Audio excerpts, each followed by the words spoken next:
Hello friends, आज हम बात करेंगे ब्लीडिंग गम्स की और ब्लीडिंग गम्स को हम घर पर कैसे ठीक कर सकते हैं। Friends, bleeding gum is one common problem जिससे काफी लोग सफर कर रहे हैं, almost 70 to 80% adult world wide. तो बहुत सिंपल तरीका है, इसे हम घर पर ही खुद से ही ठीक कर सकते हैं। फ्रेंड्स, आज का वीडियो बहुत इंपॉर्टेंट होने वाला है, आइए स्टार्ट करते हैं। Hello friends, I am doctor Pratibha, oral implantologist, laser specialist and periodontist. Friends, मैं एम्पीरियन डेंटल गुरुग्राम इंडिया की फाउंडर और हेड सर्जन हूँ और आज मैं आपको बताने वाली हूँ कि आप घर पर अगर आपको ब्लीडिंग गम्स की प्रॉब्लम है तो आप इसे कैसे ठीक कर सकते हैं। सबसे पहले फ्रेंड्स, इस बात को समझिए कि ब्लीडिंग गम्स होता कैसे है। ब्लीडिंग गम्स का जो मेन रीजन है वो है हमारे टूथ सरफेस पे प्लाक का जमना। प्लाक क्या होता है फ्रेंड्स? जो हमारे फूड पार्टिकल जो हम खाना खाते हैं, जब वो सलाइवा के साथ कंबाइन होता है और माउथ में ऑलरेडी बैक्टीरिया फॉर्म होते हैं तो एक स्लाइमी सी लेयर, स्टिकी सी लेयर टूथ सरफेस पे जम जाती है और अगर उसे 12 घंटे में रिमूव नहीं किया गया तो वो लेयर हार्ड सब्सटेंस बना लेती है, मिनरलाइज होके, जिसे कैलकुलस कहते हैं। Calculus is as hard as rock और वो नॉर्मल टूथब्रश से रिमूव नहीं होता। उसके लिए आपको प्रोफेशनल क्लीनिंग की ही जरूरत पड़ेगी और उसको जो इंस्ट्रूमेंट से करते हैं उसे अल्ट्रासोनिक स्केलर कहते हैं। तो आपका क्वेश्चन होगा कि हमें कैसे पता चलेगा कि हमारे टूथ सरफेस पे प्लाक जमा है। बहुत सिंपल तरीका है, आप अपने टंग को रोटेट करेंगे एक बार अपने टूथ सरफेस पे, आपको फील हो जाएगा कि कुछ स्लाइमी सी स्टिकी सी लेयर मेरे टूथ सरफेस पे जमा हुई है। उसी समय जाके ब्रश कर लीजिए। फ्रेंड्स, दिन में 2 बार ब्रश करना, first thing in the morning and last thing when you go to bed, it's mandatory. Okay, तो अगर हम अपने टूथ सरफेस पे प्लाक नहीं जमने देंगे तो ब्लीडिंग गम्स की शिकायत नहीं होगी। उसके बाद जो फ्रेंड्स मेन खाना जो फंसता है ना, वो कहाँ फंसता है? इंटरडेंटल एरिया में। वो कौन सा होता है? 2 दांत के बीच का स्पेस। अब जो हम नॉर्मल टूथब्रश यूज करते हैं उससे बाहर का सरफेस तो रिमूव हो जाता है, जो भी फूड पार्टिकल स्टक होते हैं, लेकिन जो दांतों के बीच का सरफेस है वो तो स्पेस ही नहीं है उसमें, वो it is so tightly contacted. लेकिन अगर वहां पे कुछ फंसा रह गया तो वो रिमूव भी नहीं होता है। तो फ्रेंड्स, उसके लिए स्पेसिफिक इंस्ट्रूमेंट्स होते हैं जिससे बोला जाता है इंटरडेंटल टूथब्रश और फ्लॉस, डेंटल फ्लॉस।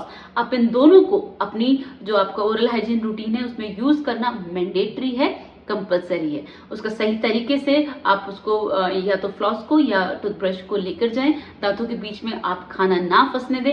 आप सिर्फ दांतों के बीच में खाना ना फंसने दीजिए, आपको ब्लीडिंग गम की प्रॉब्लम कभी भी नहीं होगी। क्यों से? क्योंकि जो कोई भी फूड पार्टिकल जब फंस जाता है तो वो दांत के अंदर गम्स में चला जाता है, बोन में चला जाता है और उसी से पायरिया हो जाता है। फ्रेंड्स, ऑलवेज मेक श्योर कि आपके टूथ सरफेस के बीच में कभी भी कोई भी फूड पार्टिकल नहीं होगा और इसका एकमात्र तरीका है यूजिंग इंटरडेंटल टूथब्रश और डेंटल फ्लॉस। ओके, अब तीसरी चीज, अब आपका माउथ बिल्कुल क्लीन है, मतलब ना कोई प्लाक जमा हुआ है और ना ही कोई टूथ सरफेस पे कोई भी फूड पार्टिकल है, राइट? और दांतों के बीच में भी कुछ नहीं है, एकदम क्लीन ओरल हेल्थ आपकी परफेक्ट है।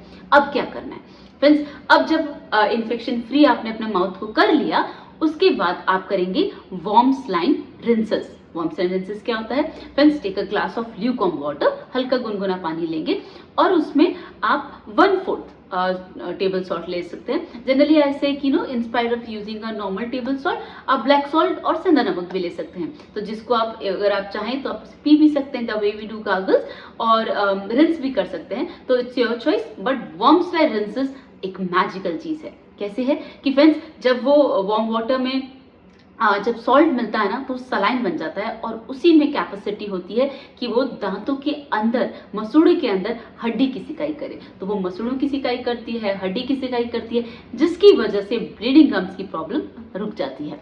उसके बाद एक और तरीका है फ्रेंड्स, ये है बेकिंग सोडा से अगर आप माउथ वॉश या टूथब्रश करते हैं उससे भी काफी फर्क पड़ता है। बेकिंग सोडा को आपने थोड़ा सा लिया, अराउंड अ टेबल स्पून, और उसमें थोड़ा सा 1/4 आपने सी सॉल्ट ऐड कर लिया। उसको आप सॉफ्ट ब्रिसल टूथब्रश से यूज करेंगे, ब्रश करेंगे, उससे भी फर्क पड़ता है। और हाफ टेबल स्पून को आपने 1 ग्लास ऑफ वार्म वाटर में करके माउथ वॉश किया, उससे भी ब्लीडिंग गम रुकती है। तो baking soda is one good source जिससे आप ब्लीडिंग गम्स को रोक सकते हैं। Friends, last but not the least, we can use hydrogen peroxide as well. लेकिन हाइड्रोजन पेरोक्साइड के साथ हमेशा 2 बातों को याद रखना है। एक, उसकी कॉन्सेंट्रेशन 3% से कम होनी चाहिए, हमें उसे रेगुलरली यूज नहीं करना और बहुत ज्यादा यूज नहीं करना।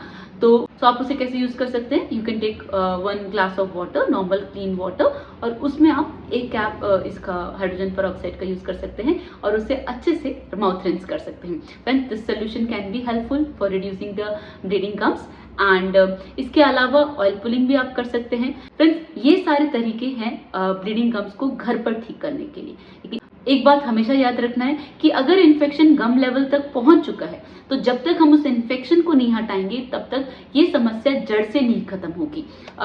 जितने भी मैंने अभी रेमेडीज बताई ये सब इनिशियल लेवल पे तो बिल्कुल ठीक है, आप इसे आराम से यूज कर सकते हैं। लेकिन अगर डिजीज ज्यादा स्प्रेड हो जाती है, गम्स के अंदर चले जाती है, आपको दिख रहा है कि इनके बाद भी रिलीफ नहीं मिल रहा, तो approach your periodontist. They are the specialist of it. उनको पता है कि सही इलाज क्या होगा उसका, और सही इलाज को सही समय पे ले लीजिए जिससे कि आपको ये बीमारी और ज्यादा ना बढ़े, इसकी कॉम्प्लिकेशन आपको फ्यूचर में फेस ना करने पड़े और आपके सारे ही दांत, आपके मसूड़े, आपके जो बोन है सब हेल्दी रहें, आप हेल्दी रहें। That's why I always say healthy mouth will always have a healthy body.